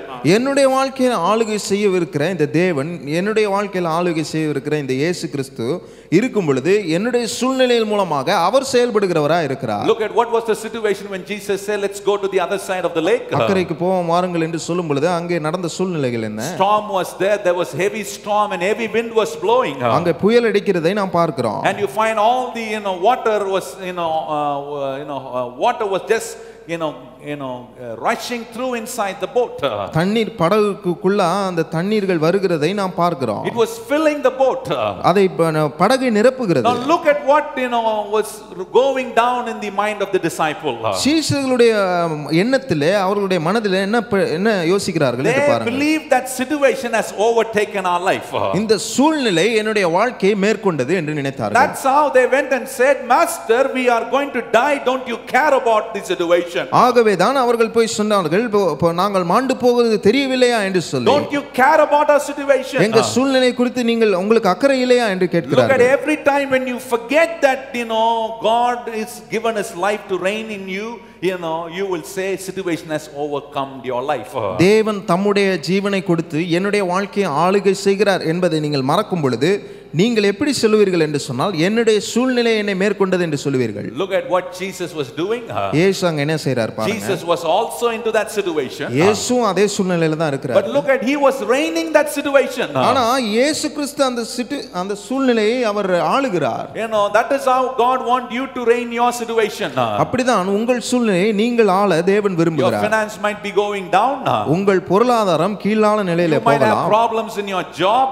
உங்க வேலையில பிரச்சனை இருக்கலாம். You might have problems in your business. உங்கள் தொழிலிலே பிரச்சனை இருக்கலாம். You might have problems somewhere in your life. வாழ்க்கையில ஏதாவது ஒரு பகுதியில பிரச்சனை இருக்கலாம். But in all of that problem, God doesn't want you to say that situation is ruling me, but God is saying, I have given you authority, I have made you right with me so that you will rule just like the way how God rules the situations. அப்படிப்பட்ட சூழ்நிலைகள் வரும் பொழுது சூழ்நிலைகள் உங்களை மேற்கொள்ள தேவன் விரும்பவில்லை. மாறாக தேவன் அவர் உங்கள் வாழ்க்கையில் இருக்கிறார், அவர் அந்த சூழ்நிலையை பார்த்துக் கொள்வார் என்று சூழ்நிலை ஆளுகை செய்யாமல் தேவன் ஆளுகை செய்ய விடுங்க. Just like how God will rule that situation, he wants you to rule that by believing that you are made right with him. தேவன் எப்படி அந்த சூழ்நிலையை அவர் மேற்கொள்றாரோ அதே போல நீங்கள் தேவனோடு கூட சரி செய்யப்பட்டிருக்கிறீர்கள் என்பதை நம்பி நீங்கள் ஆளுகை செய்ய வேண்டும் என்று சொல்லுகிறார். 24 it says like this. 24ஆம் வசனத்தை பாருங்க. And they came to him and wake him and said, Master, Master, we perish.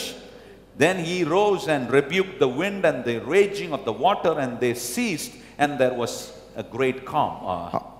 அங்க பாருங்க 24ஆம் வசனத்துல 25ஆம் வசனத்துல சொல்லி இருக்குது, அப்பொழுது படகு அலைகளினால் மூடப்படத்தக்கதாய் கடலின் பெருங்காற்று உண்டாயிற்று, அவரோ நித்திரையாயிருந்தார். அப்பொழுது அவருடைய சீஷர்கள் வந்து அவரை எழுப்பி, ஆண்டவரே எங்களை ரட்சியும், மாண்டு போகிறோம் என்றார்கள். அதற்கு அவர், அற்ப விசுவாசிகளே ஏன் பயப்படுகிறீர்கள் என்று சொல்லி எழுந்து காற்றையும் கடலையும் அதட்டினார். உடனே மிகுந்த அமைதல் உண்டாயிற்று. Look at, God stood up, he controlled that situation. ஆண்டவர் எழுந்து அந்த சூழ்நிலையை கட்டுப்படுத்துகிறார். How are we tonight? நாம் இன்று ராத்திரி வேளையில எப்படி இருக்கிறோம்? We get up, we again fall down. நாம் எழும்புவோம், மறுபடியும் கீழே விழுந்துருவோம். We get up, we sleep again. நம்ம எழும்புவோம், மறுபடியும் தூங்குவோம். We get up and see, oh, big enemy is big, let me hide myself. நம்ம எழும்பி பார்ப்போம், சத்துரு மிக பெரியவனா இருக்கிறான், நம்ம மறைத்துக் கொள்வோம். No, David was not like that. ஆனா தாவீது அப்படி இல்ல. Look at Psalm 18 verse 29, I think he says like this. சங்கீதம் 18:29ல அங்க தாவீது சொல்றார் பாருங்க. I run through a troop and I can leap over a wall. உம்மாலே நான் ஒரு சேனைக்குள் பாய்ந்து என் தேவனாலே ஒரு மதிலை தாண்டுவேன் என்று சொல்லுகிறார். I can leap over a wall. நான் ஒரு மதிலை தாண்டுகிறவனா இருக்கிறேன். Every time a problem comes, it's just like a wall which is standing as an obstacle to your life. ஒவ்வொரு முறையும் பிரச்சனைகள் வரும் பொழுது அது ஒரு செவுரு போல பாருங்க உங்க வாழ்க்கையில தடையா நிக்குது. No matter how big is that wall, I will still reign, because now death is not ruling me. The life of Jesus is ruling my life. அந்த மதில் எவ்வளவு பெருசா இருந்தாலும் எனக்கு எந்த பிரச்சனையும் கிடையாது. ஏனா மரணம் என்னை ஆளுகை செய்யவில்லை, இயேசு கிறிஸ்துவினுடைய ஜீவன் என்னை ஆளுகை செய்கிறது. Let's go back again to Romans 5:18. ரோமர் 5ஆம் அதிகாரம் 18ஆம் வசனத்துக்கு மறுபடியும் What are you going to say tonight? ராத்திரி வேளையில நீங்க என்ன சொல்ல போறீங்க? I don't know what is going to happen, pastor. I'm just running my life like that. என்ன நடக்க போகுதுன்னு தெரியல பாஸ்டர், ஏதோ என் லைஃப் என் வாழ்க்கையை நான் அப்படியே ஓட்றேன் அப்படினு சொல்ல கூடாது. காத்து அடிக்கிற மாதிரியே நானும் போறேன் அதே திசையில. If you are less weight, then the air can move you. நீங்க ரொம்ப குறைவான வெயிட்டா இருந்தீங்கன்னா காத்து உங்களை தள்ளிட்டு போயிடும். If you are heavy weight, you will stay there itself. நீங்க heavy weight நல்ல கெதமா இருந்தீங்கன்னா அங்கேயே நிப்பீங்க. No. I am not ruled by my situation. நான் என்னுடைய சூழ்நிலைகளினால் ஆளுகை செய்யப்படவில்லை. I am ruled by my Jesus. என்னுடைய இயேசுவினால் நான் ஆளுகை செய்யப்படுகிறேன். That Jesus is in me and he wants to rule through me in my situation. அந்த இயேசு எனக்குள்ள இருக்கிறார், என்னுடைய சூழ்நிலையின் மூலமாக அவர் ஆளுகை செய்கிறார். I showed you in verse 17 that death was reigning, and no more death is reigning us, the life of Jesus is reigning in you. 17ஆம் வசனத்துல காண்பித்தேன், மரணம் நம்மை ஆட்கொண்டு இருந்தது, ஆனால் இயேசு கிறிஸ்து தம்முடைய ஜீவனினால் நம்மை ஆட்கொண்டு இருக்கிறார் இப்பொழுது என்று சொன்னேன். Verse 18 now it says, therefore as by the offense of one judgment came upon all men to condemnation, even so by the righteousness of the one the free gift came upon all men unto justification of life. ஆகையால் ஒரே மீறுதலினாலே எல்லா மனுஷருக்கும் ஆக்கினைக்கு ஏதுவான தீர்ப்பு உண்டானது போல ஒரே நீதியினாலே எல்லா மனுஷனுக்கும் ஜீவனை அளிக்கும் நீதிக்கு ஏதுவான தீர்ப்பு உண்டாயிற்று. Look at, man was created in sin and he was born in sin. மனுஷன் பாவத்தினால் உருவாக்கப்பட்டு பாவத்தினாலே பிறக்கிறான். That's the original nature of us man. அதுதான் மனுஷனுடைய ஒரிஜினலான ஒரு தன்மையா இருக்கிறது. He was born with the law of sin. அவன் பாவ பிரமாணத்தினால் பிறந்தான். Look at, just because he is born with the law of sin, anything that comes out of his life is going to bring out the sin nature. பாவ பிரமாணத்துல பிறந்ததுனால அவன் பாவ பிரமாணத்தின் மூலமாக எதனா வெளிக்கொண்டு வந்தானா அது பாவமா தான் இருக்கும். But here it says, just like now for our offense there was one judgment of condemnation. நம்முடைய ஆக்கினைக்காக ஒரே தீர்ப்பு அங்கே இருந்தது என்று சொல்லி இருக்கிறது. Look at, God knows, if a man is going to bring out something, that is only going to bring out sin nature. மனுஷன் ஏதாவது ஒன்னு வெளிக்கொண்டு வந்தானா அது பாவத்தன்மையினால தான் அவன் வெளிக்கொண்டு வரான் அப்படினு சொல்றாரு. And if that's going to be the reflection of a man's life, he will always be separated from God. He cannot enjoy the goodness of God. அது மனுஷனுடைய அதே மாதிரியான ரிஃப்ளெக்ஷனா இருந்துச்சுனா பண்ணோம்னா பாவம் தான் வெளியே வரும், தேவன் ஆளுகை செய்யவில்லை என்று சொல்லுகிறார். So look at what God is doing in verse 18. 18ஆம் வசனத்துல தேவன் என்ன சொல்லுகிறார் Even பாருங்க. so by the righteousness of the one the free gift came unto all men unto justification of life. அங்க பாருங்க, ஒரே மீறுதலினாலே எல்லா மனுஷருக்கும் ஆக்கினைக்கு ஏதுவான தீர்ப்பு உண்டானது போல ஒரே நீதியினாலே எல்லா மனுஷருக்கும் ஜீவனை அளிக்கும் நீதிக்கு ஏதுவான தீர்ப்பு உண்டாயிற்று என்று சொல்லி There was time when God brought the judgment, it was condemnation. தேவன் ஒரு வாட்டி தீர்ப்பை கொண்டு வரும் பொழுது அது ஆக்கினையா இருந்தது. But now through his judgment he is bringing his righteousness into our life. ஆனா இப்பொழுது அவருடைய நீதியின் மூலமாக நம்முடைய வாழ்க்கைக்கு நீதியை கொண்டு வருகிறார். If I believe that, I receive my eternal life. நான் அதை நம்பும் பொழுது நான் என்னுடைய நித்திய வாழ்வை நான் அடைகிறேன். If I reject that, my sin will bring the wages of death in my life. நான் அதை புறக்கணித்தேன் என்று சொன்னால் என்னுடைய பாவம் மரணத்தை கொண்டு வரும். Now, that's the greatest news that God is saying to each one of us. அந்த மிகப்பெரிய செய்தியை தான் தேவன் உங்களுக்கு சொல்லுகிறார். You need to believe that God has brought one good judgment upon me. தேவன் ஒரு நன்மையான நல்ல தீர்ப்பை எனக்கு செய்திருக்கிறார் என்று நீங்கள் நம்ப வேண்டும். Verse 18 says there is a good judgment that has been brought upon every human. ஒவ்வொரு மனுஷனுக்கும் ஏதுவாக நல்ல தீர்ப்பு உண்டாயிற்று என்று அங்கே சொல்லி இருக்கிறது. That means righteousness of the one free gift came upon all men unto justification of life. எல்லா மனுஷருக்கும் ஜீவனை அளிக்கும் நீதிக்கு ஏதுவான தீர்ப்பு என்று சொல்லி இருக்கிறது. Look at now there's a judgment upon us. நம்மேல் ஒரு தீர்ப்பு இருக்கிறது. And that judgment is, God has made you righteous, he has made righteous all men by, giving the justification of life. அங்க பாருங்க, அந்த தீர்ப்பு என்னன்னா தேவன் எல்லா மனுஷனையும் நீதியாக்குகிறார் அவருடைய நீதியின் மூலமாக என்று சொல்லி இருக்கிறது. This judgment is not going to condemn you. இந்த நீதி, இந்த தீர்ப்பு உங்களை ஆக்கினைக்கு உட்படுத்த போகிறது. But this judgment is going to bring goodness into your life. What is that goodness? He is making you right with God always before the sight of the Father. அங்க பாருங்க, இந்த தீர்ப்பு உங்கள் வாழ்க்கைக்கு நன்மையை பிறக்கிறது. அந்த நன்மையை பிறப்பிக்கிற காரியம் என்ன அப்படினா அது தேவனோடு கூட உங்களை சரி செய்ய வைத்திருக்கிறது என்றுதான் அர்த்தம். That is what God will remind you when he says about his judgment over your life. அவருடைய நீதியை உங்கள் வாழ்க்கைக்குள் தேவன் சொல்லும் பொழுது அப்படிதான் சொல்லுகிறார். Devil will remind you about the previous judgment which was a judgment of condemnation. ஆக்கினை என்று சொல்லப்பட்டிருக்கிற அந்த தீர்ப்பை பிசாசு என்ன பண்ணுவானா அதை தான் நினைப்பூட்டி கொண்டிருப்பான். Always remind many believers that only. எல்லா விசுவாசிகளிடத்திலும் அதை தான் நினைப்பூட்டுறான் பாருங்க. No, God is saying today God wants to remind you there is a one good judgment upon your life, and that one good judgment is God's righteousness. ஆண்டவர் இந்த ராத்திரி வேளையில உங்களுக்கு நினைப்பூட்டுகிறார், ஒரே நீதி உங்கள் வாழ்க்கையில உண்டாயிற்று. அந்த நீதி தேவன் கொடுத்த அந்த தீர்ப்பு என்னன்னா தேவனோடு கூட உங்களை சரியாக்கி இருக்கிறார். இதை நீங்க ஞாபகம் வச்சுக்க அவர் விரும்புறார். Verse 19, the next thing. 19ஆம் வசனத்துல அடுத்த காரியம். For as by one man's disobedience many were made sinners, so by the obedience of the one shall many be made righteous. அன்றியும் ஒரே மனுஷனுடைய கீழ்ப்படியாமையினாலே அநேகர் பாவிகளாக்கப்பட்டது போல ஒருவருடைய கீழ்ப்படிதலினாலே அநேகர் நீதிமான்களாக்கப்படுவார்கள். Look at, Adam heard the voice of God. ஆதாம் தேவனுடைய வார்த்தை கேட்டான். After hearing the voice of God, God told him that you should not eat the fruit which gives you the knowledge of good and bad. தேவனுடைய சத்தத்தை கேட்டு தேவன் சொல்றாரு, நன்மை தீமை அறியத்தக்க கூடிய அந்த கனியை நீ புசித்த பிறகும் you should not eat that. நீ அதை புசிக்க கூடாது என்று சொல்லுகிறார். But look at, Adam lived a very careless life. ஆனால் ஆதாம பாருங்க, அவன் ரொம்ப கனவீனமான வாழ்க்கை, கவனமில்லாத வாழ்க்கை வாழ்ந்தான். Very careless. ரொம்ப கவனம் இல்லாமல் இருந்தான். God told him, he heard the voice of God, he knew what God doesn't want him to do, but carelessly he allowed that thing to happen in his life. ஆண்டவர் சொல்றாரு, நான் உனக்கு சொன்ன அந்த கனியை நீ புசிக்க கூடாது அப்படின்னு சொல்லும் பொழுது அவனுடைய வாழ்க்கையில அவன் கனவீனமாக அதை கண்டு கொள்ளாத வாழ்க்கை வாழ்ந்து கொண்டிருந்தான். Look at, every time when you don't believe that you are made right with God, you will live a careless life.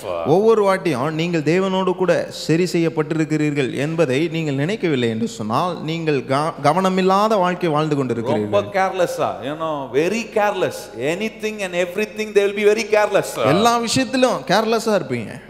கணவர் எங்க போயிருக்காரு தெரியல, அவங்க எங்க போயிருக்காங்க தெரியல. Everything you are very, you will be very careless about it. எல்லா விஷயத்திலயும் கேர்லெஸ்ஸா இருப்பீங்க. But once you are made right with God, that carelessness will not remain in your life. ஆனால் தேவனோடு கூட சரி செய்யப்படும் பொழுது அந்த கவனமில்லாத காரியங்கள் உங்க வாழ்க்கையில அது ரிமைண்டா இருக்காது. Look at the Bible says, there was one who disobeyed and there was one who obeyed God. ஒருவன் கீழ்ப்படியாமல் இருந்தான், ஒருவன் தேவனுக்கு கீழ்ப்படிந்தான் என்று சொல்லி இருக்கிறது. And that one is our Lord Jesus Christ who wants to make us righteous with God. அந்த ஒரு மனுஷன் இயேசு கிறிஸ்துவா இருக்கிறார். அவர் நம்மை தேவனோடு கூட நீதிமான்களாக்கப்பட்டிருக்கிறார். What is he saying? அவர் என்ன சொல்றாரு? He is saying, not my will, let your will be done. என்னுடைய சித்தம் அல்ல, உம்முடைய சித்தமே நடக்கட்டும் என்று சொல்றார். The person who wants to obey God, person who believes that he is made right with God, he will always say, Lord, tell me what should I do? Let your will be done in all of my lifetime. தேவனுக்கு கீழ்ப்படிகிறவர்கள், தேவனோடு கூட சரி செய்யப்பட்ட மனுஷர்கள் எப்படி சொல்லுவாங்கன்னா, ஆண்டவரே என்னுடைய சித்தம் அல்ல, உம்முடைய சித்தம் என் வாழ்க்கையில நடைபெற என்ன ஒப்புக்கொடுக்கிறேன் என்று சொல்வார். The essence of that man is that he will never be ruled by his guilty conscience. அந்த மனுஷனுடைய சாராம்சம் பாருங்க, அவன் அந்த குற்ற மனசாட்சியினால் வாழ போகிறவன் அல்ல. Devil will come and say, you disobeyed, that's why this happened to you. பிசாசு வந்து சொல்லுவான், நீ கீழ்ப்படியல, அதனால தான் இது நடந்துச்சு அப்படி. You were careless, that's why this happened. நீ கவனம் இல்லாம இருக்கற, அதனால தான் இது நடந்துச்சு. No, you have to tell him, no more I am ruled by death, I am ruled by the life of Jesus. மரணத்தினால் நான் ஆளப்படவில்லை, என்னுடைய இயேசுவின் ஜீவனினாலே நான் ஆளப்படுகிறேன் அப்படினு பிசாசுட்ட சொல்றான். I am not ruled by the one judgment which brought condemnation, but I am ruled by one judgment which brought goodness into my life. ஆக்கினை கொண்டு வந்த அந்த தீர்ப்புல நான் வாழல, நான் இப்பொழுது நன்மையை கொண்டு வருகிற அந்த தீர்ப்புல நான் இருக்கிறேன் அப்படினு சொல்றான். You got to tell him every time when devil brings a guilty conscience in you, I am not living by the attitude of disobedience, I am living by the action of obedience. அங்க பாருங்க, ஒவ்வொரு முறையும் பிசாசு வந்து உங்களிடத்துல சில காரியங்களை குற்ற மனசாட்சியை குற்றமா வைக்கும் பொழுது, நான் கீழ்ப்படியாமல் இருக்கிற அந்த எண்ணத்துல வாழல, I am in the action of obedience. கீழ்ப்படிதலின் செயலிலே இருக்கிறேன் என்று சொல்ல வேண்டும். Many Christians, they have this guilty conscience in them. நிறைய கிறிஸ்தவர்களுடைய வாழ்க்கையில இப்படிப்பட்ட குற்ற மனசாட்சி இருக்கு. Devil will come and remind them about their previous sins. பழைய பாவங்களை பிசாசு எப்பொழுதுமே வந்து நினைப்பூட்டுவான். He will often remind you. அடிக்கடி நினைப்பூட்டுகிறவனா இருப்பான். One thing he will often remind you is your disobedience. ஒரு காரியம் அடிக்கடி நினைப்பூட்டுவான் பாருங்க, அது என்னன்னா நீங்க கீழ்ப்படியாம இருந்தது. Why? Because once he reminds you, you will feel guilty about it and you won't do the right thing. You will be worrying about your previous mistake and you will ruin your present life. அங்க பாருங்க, அப்படி அவன் நினைப்பூட்டும் பொழுது என்ன பண்ணுவானா, அந்த காரியத்தை பத்தி தான் யோசிச்சிட்டு இருப்போமே தவிர நம்ம தற்போதைய காரியத்தை நம்ம யோசிக்க விடாம அந்த வாழ்க்கை அந்த சூழ்நிலையை நினைத்து அதை ஆளுகை செய்ய நம்ம இடம் கொடுத்துருவோம். One example is like this. ஒரு உதாரணம் பாருங்க. When you come to church, சபைக்கு வரும் பொழுது, when you worship him, ஆண்டவரை ஆராதிக்கும் பொழுது, when you lift your hand and worship him, கைகளை தூக்கி ஆராதிக்கும் பொழுது, he will come and tell you, அவன் வந்து சொல்லுவான், are you worthy to lift your hand and worship him? கையை தூக்கி அவர் ஆராதிக்க நீ தகுதி உள்ளவனா? It is bad that you are a member of this church. It is bad that you are a member of this church. நீ இந்த சபைக்கு உறுப்பினரா இருக்குது ரொம்ப கெட்டதா இருக்குது. You are not worthy to be here. நீங்க இருக்கிறதுக்கு தகுதியே இல்ல. Some people are very mature. They'll say, yes devil, you are right. சில பேர் ரொம்ப முதிர்ச்சி அடைந்தவங்களா இருப்பாங்க. பிசாசு சத்தத்துக்கு மட்டும் ரொம்ப தெளிவா பதில் சொல்லுவாங்க, ஆண்டவர் பேசுறது மட்டும் பதிலே இருக்காது. That's the problem with Christian. கிறிஸ்தவர்களுக்கு அதான் பிரச்சனை. No, you got to say, I am not ruled by the death, I am ruled by the life that Jesus has given for me. மரணத்தினால் நான் ஆளுகை செய்யப்படவில்லை, இயேசு கிறிஸ்து எனக்கு ஜீவனை கொடுத்தார், அதுல நான் ஆளுகை செய்யப்படுகிறேன் என்று சொல்ல வேண்டும். I am not ruled by the judgment which brought condemnation, I am ruled by the judgment which brought righteousness into my life. ஆக்கினை கொண்டு வந்த அந்த தீர்ப்பிலே நான் ஆளுகை செய்யப்படவில்லை, நீதியை பிறப்பித்த அந்த தீர்ப்பிலே நான் ஆளுகை செய்யப்படுகிறேன் என்று சொல்ல வேண்டும். Living in my disobedience, I am living in the obedience because I know God has made me right with him. கீழ்ப்படியாமலே நான் வாழல, எனக்கு நான் வாழ்றது கீழ்ப்படிகிறதுல வாழ்றேன். ஏனா தேவன் என்னை சரி செய்திருக்கிறார், நீதியை என் வாழ்க்கையில கொண்டு வந்திருக்கிறார். You got to resist him, when he says negative things to your life. எதிர்மறையான காரியங்களை சொல்லும் பொழுது அவனுக்கு எதிர்த்து நிக்க வேண்டும். When he says don't lift your hand, you got to lift your hand well and worship God. கையை தூக்காத அப்படினு சொல்லும் பொழுது நல்லா கையை தூக்கி ஆண்டவரை ஆராதிக்கணும். But some people, they cannot lift their hand. சில பேருக்கு அவங்க கையை தூக்கவே முடியாது. their body itself so heavy, their hand is another heavy thing to lift their hands. அவங்க உடம்பே ரொம்ப ஹெவியா இருக்கும், அவங்க கையை தூக்குறது ரொம்ப கஷ்டமா இருக்கும். ஒருத்தர் பிடிச்சி தான் தூக்கி விடணும், அவ்வளோ ஹெவியா இருக்கும். No, that's like that. அவ்வளோ பாரமா இருக்கும். No, you got to say, devil will say, hey, already your hand is very heavy, don't lift your hand. உன் கை ஏற்கனவே ரொம்ப பாரமா இருக்குது, அதனால அந்த கையை தூக்காத அப்படின்னு கை பாரம், இந்த கை அசுத்தம், இந்த கை அது நொட்டை கிட்ட எல்லாம் சொல்லும், இந்த கையில தான் எல்லாம் பண்ணோம் அப்படின்னும். நான் சொல்லுவேன், இல்ல என்ன சொன்னாலும் இயேசு என் பரிசுத்த கரத்தினால் நான் கர்த்தரை ஆராதிப்பேன்னு சொல்லி கைகளை உயர்த்தி கர்த்தரை ஆராதிக்கணும். எத்தனை பேர் அப்படி கைகளை உயர்த்தி கர்த்தருக்கு நன்றி சொல்லுகிறீர்கள்? ஆமென். அல்லேலூயா என்று சொல்லுவோம். அல்லேலூயா, அல்லேலூயா சொல்லணும். பிசாசு சொல்லும்போது ஆமா சாமி சிங்கடிக்க கூடாது. அப்புறம் போட்டுருவான் காதுல 2 கொக்கி போட்டானா இழுத்துட்டு போயிடுவான். Now you got to resist him saying, no, God has made me right with him. I am worthy to worship God because his blood has cleansed me completely. அவனுக்கு எதிர்த்து நிக்கணும். தேவன் என்னை நீதியாக்கி இருக்கிறார், அவருடைய ரத்தம் என்னை முழுமையாய் சுத்திகரித்து இருக்கிறது என்று சொல்லி. There are more things, I don't want to continue. I want to just give you, I was just showing you the position of our righteousness. நம்முடைய நீதி நிலையை நான் காண்பித்துக் கொண்டிருக்கிறேன். We are made right, we are made right. God has, brought that righteousness into our life. நாம் சரி செய்யப்பட்டிருக்கிறோம். தேவன் தம்முடைய நீதியை நம்ம வாழ்க்கையில கொண்டு வந்திருக்கிறார். If God has brought that righteousness in us, அந்த நீதியை தேவன் நம்முள் கொண்டு வந்தார் என்று சொன்னால், He wants to bring out that righteous act through our life. அதே நீதியின் செயலை நம்முடைய வாழ்க்கையின் மூலமாக நாம் கொண்டு வர வேண்டும் என்று விரும்புகிறார். Let me make it very simple. ரொம்ப எளிதாக்குறேன் பாருங்க. We all know God is a righteous God. தேவன் நீதியுள்ள தேவன் என்பதை நாம் எல்லாரும் அறிந்திருக்கிறோம். If you agree that, எத்தனை பேர் அதை ஏற்றுக்கொள்கிறீர்கள்? If you say God is a righteous God, ஆண்டவர் நீதியுள்ள தேவன் என்று எத்தனை பேர் சொல்கிறீர்கள்? If he is a righteous God, அவர் நீதியுள்ள தேவனா என்று உண்மையானால் He has to show out his righteous act. அவர் அவருடைய நீதியின் செயலை வெளிப்படுத்துகிறார். How many of you agree that too? எத்தனை பேர் அதையும் ஏற்றுக்கொள்கிறீர்கள்? Same way God is saying, I have made you righteous.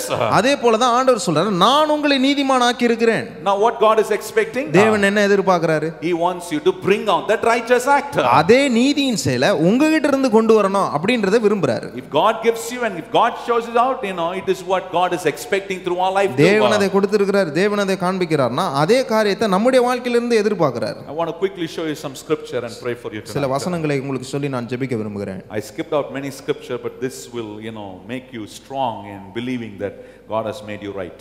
நிறைய வசனங்களை நான் விட்டுவிட்டேன், ஆனா இந்த வசனங்கள் நான் சொல்ல போகிறது இது உங்களை தேவனுக்குள் பலப்படுத்தும். Matthew 5:6 says, மத்தேயு 5:6 it says, hunger and thirsty for after righteousness. இங்க பாருங்க, நீதியின் மேல் பசிதாகம் உள்ளவர்கள் பாக்கியவான்கள் என்று சொல்லி இருக்கிறது. You must have hunger after righteousness. இந்த நீதியின் மேல் பசிதாகம் உள்ளவர்களா இருக்க வேண்டாம். Very simple. If God has made you right with him, you will always have hunger, thirst towards that righteousness. தேவன் உங்களை நீதிமான்களாய் மாற்றி இருக்கிறார் என்று சொன்னால் இந்த நீதியின் மேல் பசிதாகம் உள்ளவர்களாய் நீங்கள் இருப்பீர்கள். When will a person will not get hungry in his life? எப்பொழுது ஒரு மனுஷன் அவனுடைய வாழ்க்கையில பசி இல்லாமல் இருப்பான்? Only when he is sick, he will never have hunger in his life. சுகவீனமா இருக்கும்போது தான் பாருங்க மனுஷனுடைய வாழ்க்கையில பசி எடுக்காது. You often have to ask a person who is sick, do you want to eat this? Do you want that? Do you want this? சுகவீனமா இருக்கிற மனுஷங்க கிட்ட அவங்க சுகவீனமா இருக்கும் பொழுது இது வேணுமா அது வேணுமா இதை சாப்பிடுறியா அது சாப்பிடுறியான்னு கேட்டுக்கிட்டே இருப்போம். You don't have to ask to a normal person. நார்மலா இருக்கிற நல்லா இருக்கிற ஒரு மனுஷன்ட்ட நம்ம அப்படி கேட்கணும்னு அவசியம் இல்ல. You have to tell them stop eating, enough, only 3 times a day. சாப்பிட்டது போதும் ஒரு நாளைக்கு 3 வாட்டி தான் சாப்பிடணும் அப்படின்றத சொல்லுவோம். You remind them only 3 times a day.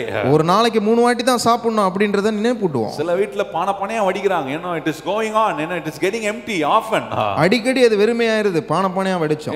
If you are healthy, you will eat more. ஆரோக்கியமா இருந்தா நல்லா சாப்பிடுவீங்க. If you are made right, with God, you will, eat and you will thirst more towards his righteousness in your life. தேவனோடு கூட சரி செய்யப்பட்டிருக்கிறீர்கள் என்று சொன்னால் நீங்கள் நீதியின் மேல் பசிதாகம் உள்ளவர்களாய் அவரை பின்பற்றுகிறவர்களாய் இருப்பீர்கள். David always had this thirst and hunger towards God. தாவீதுக்கு எப்பொழுதுமே தேவனுக்கு மேலாக இப்படிப்பட்ட பசி தாகம் இருந்தது. And tonight you are the people who have that hunger and thirst towards God's word. ராத்திரி வேளையில ஆண்டவருடைய வார்த்தைக்கு நேராக நீங்களும் தாகமுள்ளவர்களாயும் பசியுள்ளவர்களாயும் இருக்க வேண்டும். That's why you come to Sunday service, you come to all these kind of special prayers and Bible studies so on, to show that you are thirsting and you are hunger towards his righteousness. அந்த இப்படிப்பட்ட ஞாயிற்றுக்கிழமை ஆராதனைக்கும் இப்படிப்பட்ட சிறப்பான ஜெபங்களுக்கும் Bible ஸ்டடிக்கும் நீங்க வர்றது என்னத்தை காண்பிக்கிறது என்று சொன்னால் தேவன் மேல் நீங்கள் அவருடைய நீதியின் மேல் பசிதாகம் உள்ளவர்களாய் இருக்கிறீர்கள் என்பதை காண்பிக்கிறது. Next thing, Matthew 5:10. அடுத்த காரியம் மத்தேயு 5:10. Persecution for righteousness. நீதி நிமித்தம் துன்பப்படுகிறது. That is good. அது நல்லது. Sometimes, to be right with God, sometimes it won't be right with people. தேவனோடு கூட சரியா இருக்கும் பொழுது சில நேரத்துல ஜனங்களோடு கூட அதன் நிமித்தம் சரியா இல்லாம போயிடுது. Because when we have to be right with God, that will not be liked by few people whom you are mingling. நீங்க தேவனோடு கூட நம்ம சரியா இருக்கும் பொழுது நம்ம யார் கூடலாம் சேர்றோமோ அவங்களுக்கு அது சரியா தோணாது. Because they are not like you in seeking after the righteousness in their life. ஏன்னா அவங்க நீங்க எப்படி தேவனுடைய நீதியை தேடுறீங்களோ அப்படிப்பட்ட நீதியை அவங்க தேடாத நபராய் இருப்பார். So in that place, persecution for righteousness is needed. அந்த இடத்துல இந்த நீதி நிமித்தம் துன்பப்படுறது அவசியம். You need to share the gospel. Sometime people might reject the gospel. It is good that you go through that persecution of righteousness. சில நேரங்களில் சுவிசேஷத்தை பகிர்ந்து கொள்ளும் பொழுது ஜனங்கள் அதை புறக்கணிக்கும் பொழுது நீங்கள் அது நிமித்தமாய் துன்பப்படுகிறது நல்லது. It is good. அது நல்லது. To bring righteousness into our life, Jesus was persecuted more, which we cannot describe through words. நம்முடைய வாழ்க்கையிலே நமக்கு நீதி உண்டாகும்படி இயேசு கிறிஸ்து துன்பப்பட்டார். அதை வார்த்தையினால் விவரிக்கவே முடியாது. And the next thing, Matthew chapter 5:20. அடுத்த காரியம் மத்தேயு 5:20. More righteousness than the Pharisees and the scribes. பரிசேயரும் சதிசேயரை காட்டிலும் வேதபாரகரை காட்டிலும் அதிக நீதி உள்ளவர்களாய் இருப்பது. Quality must be always higher and higher. நம்முடைய தரம் எப்பொழுதுமே உயர்ந்து கொண்டே இருக்க வேண்டும். Christians' quality should never be decreased. It should always increase in righteousness. கிறிஸ்தவர்களுடைய தரம் எப்பொழுதுமே இந்த நீதிக்கு நேராக உயர்ந்து கொண்டே தான் இருக்க வேண்டுமே தவிர மாறாக அது குறைந்து கொண்டு இருக்க கூடாது. Do you know some people are good than Christians? சில ஜனங்கள் கிறிஸ்தவர்களை காட்டிலும் நன்றாய் இருக்கிறார்கள். அது தெரியுமா? கிறிஸ்தவங்களை காட்டிலும் நல்லவங்க இருக்காங்க தெரியுமா? Do you know that? There are more good people than Christians. கிறிஸ்தவர்களை காட்டிலும் நிறைய நல்லவர்கள் இருக்கிறார்கள். But I tell you, more than those good people, Christians should be more good than them. அந்த நல்லவர்களை காட்டிலும் கிறிஸ்தவர்கள் அதை காட்டிலும் அதிக நல்லவர்களா இருக்க வேண்டும். They must not see you fighting. சண்டை போடுறத அவங்க பார்க்க கூடாது. They must not see you bringing bad words. கெட்ட வார்த்தை பேசுறத அவங்க பார்க்க கூடாது. Wrong conversations. கெட்ட விதமான உரையாடலை பார்க்க கூடாது. All கூடாது. these will make them to come to the place where you are worshiping this wonderful God. இதெல்லாம் தேவனை ஆராதிக்கிற இடத்திற்கு உங்களை கொண்டு வருகிறது. Pharisees were more strict to the word of God. பரிசேயர்கள் ஆண்டவருடைய வார்த்தைக்கு ரொம்ப ஸ்ட்ரிக்ட்டா இருந்தாங்க. God is saying more than them you got to have more righteousness into your life. ஆண்டவர் சொல்றாரு அதை காட்டிலும் அதிக விசுவாசம் அதிக நீதி உங்க வாழ்க்கையில இருக்க வேண்டும் என்று John சொல்றாரு. chapter 16 verse 8.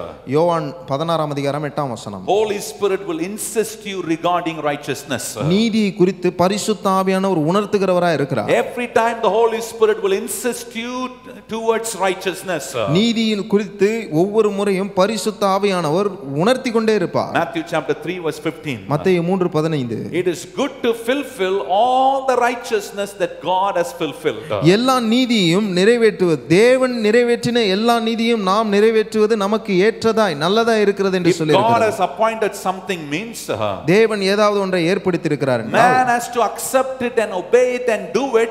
That is the fulfillment of God's righteousness. மனுஷன் ஏற்றுக்கொண்டு அதுக்கு கீழ்ப்படிந்து அதை நிறைவேற்றுதான் மனுஷனுடைய முழுமையே இருக்கிறது. John the Baptist saying, I am not worthy to give you baptism. யோவான் ஸ்நானகன் சொல்றாரு நான் உங்களுக்கு ஞானஸ்தானம் கொடுக்க பாத்திரன் அல்ல என்று சொல்லுகிறார். But Jesus saying let it be so that it will be the righteousness will be fulfilled. அங்க இயேசு சொல்றாரு பாருங்க அது அப்படியே இருக்கட்டும் அப்பொழுதுதான் நீதிமான் நிறையப்படுவான் பரிபூர்ணமாக்கப்படுவான் என்று சொல்லியிருக்கிறார். No, it says let the righteousness be fulfilled. நீதிமான் நிரப்பப்படட்டும் என்று சொல்லியிருக்கிறது. வசந்த வாஸ்தவம் அல்லது மத்தேயு 3:15 நீதி நிறைவேற இடம் கொடுன்றார் ஆண்டவர். He is trying to say give me room so that the righteousness will be fulfilled. நீதி நிறைவேற இடம் கொடுங்கள் என்று சொல்லி இருக்கிறது. Look at Jesus when he was in the flesh, he was baptized.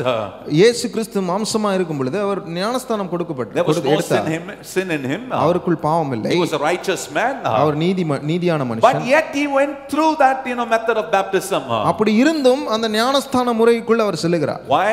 ஏனென்றால் He's saying give room so that the righteousness will be fulfilled. ஏனென்று சொன்னால் இடம் கொடுக்கும் பொழுது நீதியை நிறைவேற்ற முடியும் என்று சொல்லியிருக்கிறது. If Jesus was able to fulfill the righteous deed means it is more important tonight you need to fulfill that same thing in your life. இயேசு கிறிஸ்து அவர் நீதியை நிறைவேற்றுகிறார் என்று சொன்னால் நீங்கள் உங்கள் வாழ்க்கையிலே அதை நிறைவேற்ற வேண்டாம். If you have not baptized, it is important that you get baptized and fulfill the righteous deed.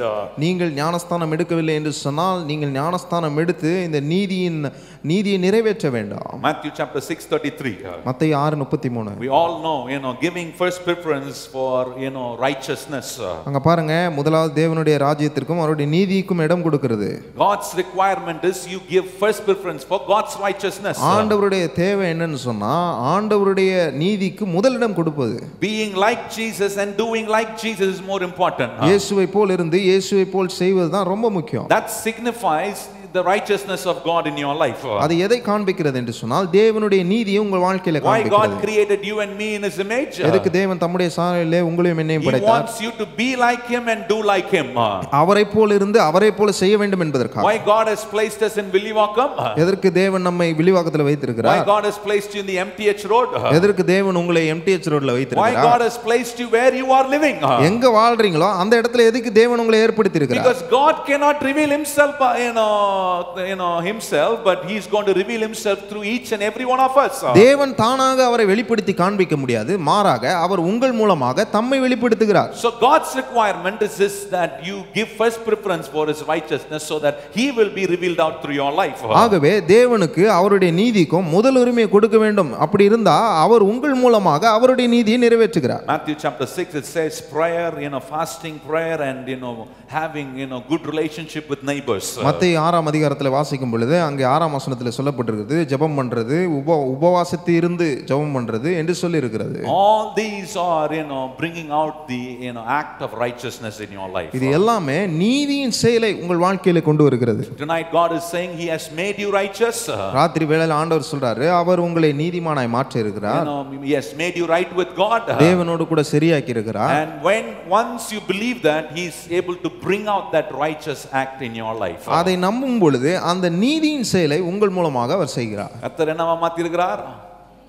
நீதிமான் ஆக்கி இருக்கிறார். என்ன நிறைய பிள்ளைங்களுக்கு சக்திமான் தான் தெரியுது, நமக்கு தெரிய வேண்டியது நீதிமான்.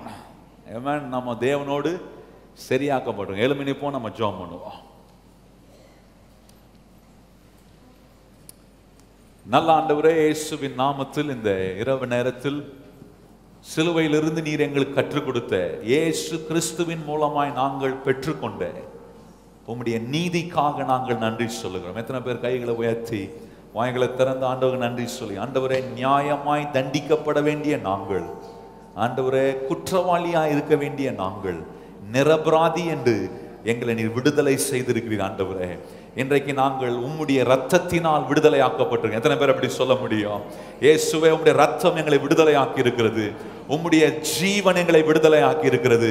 கல்வாரி சிலுவை எங்களை ஆண்டவரே எல்லா சாபத்துக்கும் எல்லா விதமான பாவ கட்டுகளில் இருந்து எங்களை விடுதலை ஆக்கி ஆண்டவரே நீதி எப்படி நிலைப்படுத்தி காட்டுகிறீரோ, செயல்படுத்தி காட்டுகிறீரோ, அதே போல உம்மோடு நாங்கள் சரியாக்கப்பட்டவர்களாய் எங்களுடைய ஆயுசு நாட்களில் எங்களை வைத்திருக்கும் நிலையில் நாங்கள் அவைகளை ஆண்டவரை செயலின் ரீதியாய் தேவனோடு சரியாக்கப்பட்டவர்கள் மூலமாய் வெளிப்படுகிற நல்ல குணங்கள் எங்களில் காணப்பட, இங்க வந்திருக்கிற ஒவ்வொருடைய வாழ்க்கையிலும் அவருடைய குடும்பத்திலும் நீர் அவர்களை வைத்திருக்கும் சமுதாயத்தில் அதை அவர்கள் வெளிப்படுத்தி காண்பித்து உம்முடைய பரிசுத்த நாமத்தை நாங்கள் மகிமைப்படுத்தி, எப்பொழுதெல்லாம் பிசாசு வந்து எங்களை குற்றவாளி என்று சொல்லுகிறானோ எங்கள் வாய்களை திறந்து நாங்கள் சொல்லுவோம், இயேசுவினுடைய ஜீவன் எங்களுக்குள் ஆளுகை செய்கிறது. எத்தனை பேர் வாய்களை திறந்து இந்த நாளில் சொல்ல விரும்புகிறீங்க? ஆண்டவரே, உம்முடைய ஜீவன் எங்களை ஆளுகை செய்கிறதுக்காக நன்றி, உம்முடைய ஆளுகை எங்கள் மேல் இருக்கிறதுக்காக நன்றி சொல்லி, உம்முடைய ஆளுகை எப்பொழுதும் என்றென்றைக்கும் எங்களை ஆளட்டும் என்று சொல்லி